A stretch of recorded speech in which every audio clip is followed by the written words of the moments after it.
I shot him 6 times. This guy, this man, he's not human. It's Halloween time, so let's focus on an entry that's decidedly loved by horror fans. Often regarded as the movie that John Carpenter wrote while completely drunk, Halloween 2 had some pretty big shoes to fill after the ginormous success of the original, and it had plenty working against it with an out-of-nowhere sibling angle and Jamie Lee Curtis's bad wig. Today on Real Slashers, let's get into why this follow-up to Carpenter's classic is so beloved as we dive in to 1981's Halloween 2.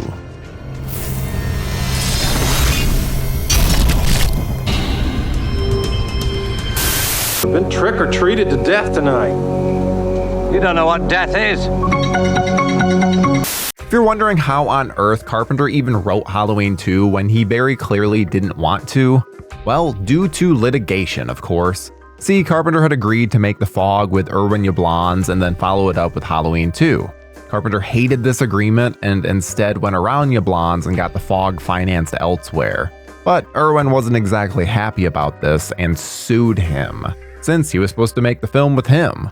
The compromise was that Carpenter could go make The Fog without Yablans, but would have to write the script for Halloween 2. He lamented and suggested Rick Rosenthal for the director's chair. Producers agreed and the film was off to the races.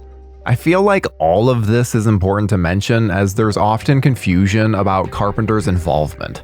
It gets further muddled by the fact that Carpenter actually did some reshoots in order to ramp up the horror. Not to mention to explain how the hell Michael actually managed to track Laurie down at the hospital.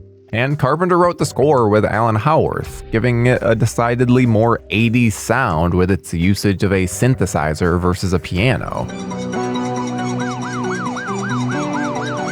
So he was still involved. And not to gloss over credit for Debra Hill, who also returned as a screenwriter and really helps with the dialogue. And then there was Dean Cundy, who returned as director of photography. So it really does have the same feel as the '78 classic. Picking up right from where the original left off was a brilliant move and almost serves as the perfect companion piece. While the quality may be questionable, this really does feel like a continuation of that night in 1978. And it's just oozing that Halloween atmosphere. We're seeing a ton of trick-or-treating and even get fun moments like a woman bringing her kid into the hospital because he'd eaten candy that had razor blades in it, a common myth at the time. Halloween 2 picks up right at the ending of the first, and had it not been for a particularly bad wig, it would have all been absurdly convincing.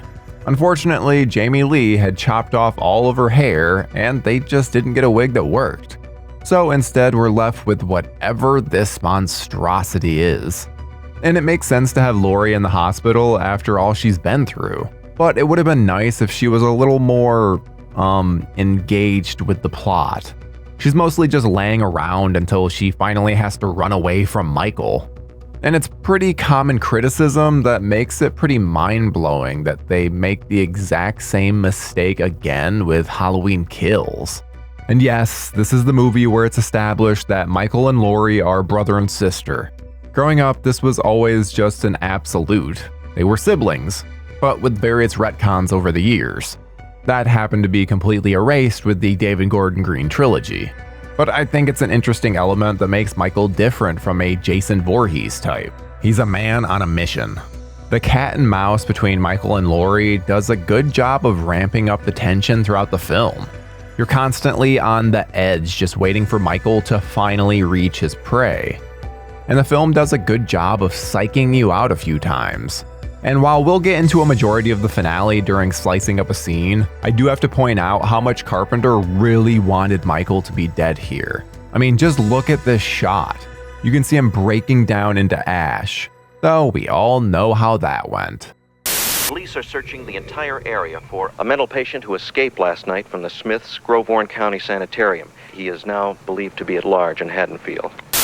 While Nick Castle may have performed under the mask in the original, he did not come back for this one, instead deciding to focus on his directing career. Dick Warlock instead took on the role and does a great job of embodying Myers. But despite the fact that this is the same mask from the first, Warlock had a much wider face than Castle, so it sat on his head very different. Not to mention the cigarette damage that had occurred from sitting under producer Debra Hill's bed over the years. This film gives us Michael at some of his most slashery, as he's killing people left and right. It's hard not to fall in love with these stalking scenes. It's some of the most we ever get to see Michael really in his element and thriving. There's a reason that the newest trilogy really leaned into this. I love how much Michael is clearly just a killer of opportunity. He's simply on his own path, and if someone comes across it, he'll murder them. But as proven by the old lady and her husband, he doesn't need to kill everyone. The scalding water murder is one of the most memorable, if not for the boobs, then definitely for the brutality. And nearly everyone remembers the needle into the temple scene as being so much more gruesome than what they actually show on screen. Oh, the power of imagination. There's also a great misdirect where it seems like Michael may have been hit and killed, but instead it just turns out to be poor Ben Tramer, Laurie's crush. Ben Tramer? I knew it! Get away from him! But he stopped breathing! No! The ending of Halloween 2 is where the film is at its absolute strongest, so it's the most obvious candidate to slice up. We finally have Loomis and Laurie meeting up again, and Michael acting like the goddamn Terminator. Laurie has been running away from Michael quite a bit at this point, so the reunion between Loomis and Laurie feels significant. Loomis was her savior last time, why not this time? He even shoots Michael in similar fashion.